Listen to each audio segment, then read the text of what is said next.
আল্লাহ রাসূল সাল্লাল্লাহু আলাইহি সাল্লাম আমাদেরকে আরো একটা কথা বলেছেন এবং আল্লাহ তাআলা এই কথাটা কোরআনেও বলেছেন সূরা হজের 36 নম্বর আয়াতে যে সর্বোৎকৃষ্ট প্রাণী হচ্ছে উট।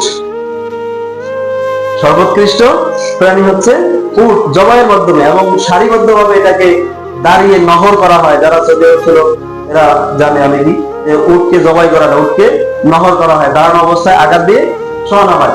আল্লাহ তাআলা কথাটা কোরআনে এইভাবে বলতেন যে যখন উট ছুঁয়ে পড়ে তখন তোমরা ওখান থেকে খাও।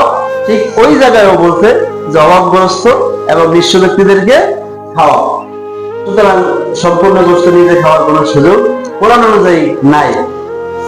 আমরা এই বিষয়ে লক্ষ্য রাখবো। আর এখানে একটা জিনিস শিক্ষার আছে, সেটা হচ্ছে এই যে উষ্টের কথা যে বলা হলো যে সর্বোৎকৃষ্ট প্রাণী এবং ওটার ভিতরে অনেক শিক্ষণীয় বিষয় আছে। আল্লাহ তাআলা কোরআনে আরো এক জায়গায় উটের কথা বলছেন, আফালা ইয়ানজুরুনা ইলাল ইবিলি কাইফা খুলিকাত, যে তোমরা উটের দিকে তাকাও। তখন মানুষ চিন্তা করলো যে আল্লাহ তাআলা উটের কথা শ্রেষ্ঠ কুরবানি বললো, শ্রেষ্ঠ উৎসর্গ বললো, আবার আরেক আয়াতে বললো যে তোমরা উটের দিকে তাকাও। এর কারণ কি? এর কারণ হচ্ছে গবেষণার একটা বিষয় যে উট সে মরুভূমির প্রাণী, মরুভূমির জাহাজ বলা হয়। সে যখন মরুভূমিতে চলে, যদি চোরাবালিতে কোথাও আটকে যায়, সে চাইলে তার 10 দিনের রিজার্ভ পানি, অক্সিজেন সে তার ভিতরে জমা রাখতে পারে। এই ক্ষমতা কি উটের আছে?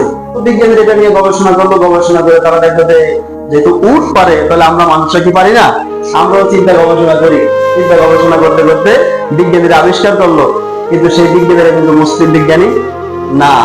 বিজ্ঞানীরা কি? অন্য ধর্মাবলম্বী। আমাদের মুসলমান সমাজের ছেলেপেলেরা গবেষণা করে যে সিগারেট আমরা পুদিনা পুকুর গেল, কিন্তু ইহুদি খ্রিস্টানরা গবেষণা করে যে কোরআন হাদিসে কি আছে, তাওরাত জাবুরে কি আছে, এগুলো দিয়ে গবেষণা করে তারা ইনকামের সোর্স বের করে। বিজ্ঞানীরা এখানে আবিষ্কার করে ফেললো যে উট 10 দিন খাবার জমা রাখতে পারে, অক্সিজেন জমা রাখতে পারে, আমরাও তো পারি। তাই বিজ্ঞানীরা আবিষ্কার করতে করতে এই থিওরি দিয়ে তারা ফ্রিজ আবিষ্কার করলো। ফ্রিজ আবিষ্কার করলো। কিন্তু দুঃখজনক বিষয়, আমরা সেই কোরবানির গোশত ফ্রিজিং করে দীর্ঘদিন রাখি, ত্যাগ করতে চাই না। তবে রাখেন, দীর্ঘদিন রাখা যাবে, কিন্তু ত্যাগটা যেন মনের মতো হয়।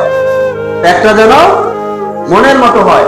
আল্লাহ রাব্বুল আলামিন আমাদেরকে এই ত্যাগের আনন্দে আমাদের পাড়া প্রতিবেশী, আমাদের আত্মীয় স্বজন, আমাদের বিশ্ব এতিম মিসকিন দরিদ্র সবাইকে সম্মানের সাথে, আদরের সাথে, আদবের সাথে, ভালোবাসার সাথে তাদের দায়িত্ব নিয়ে খাওয়া দাওয়া অথবা গোশত বন্টন করে আনন্দে লিপ্ত হওয়ার তৌফিক দান করুন।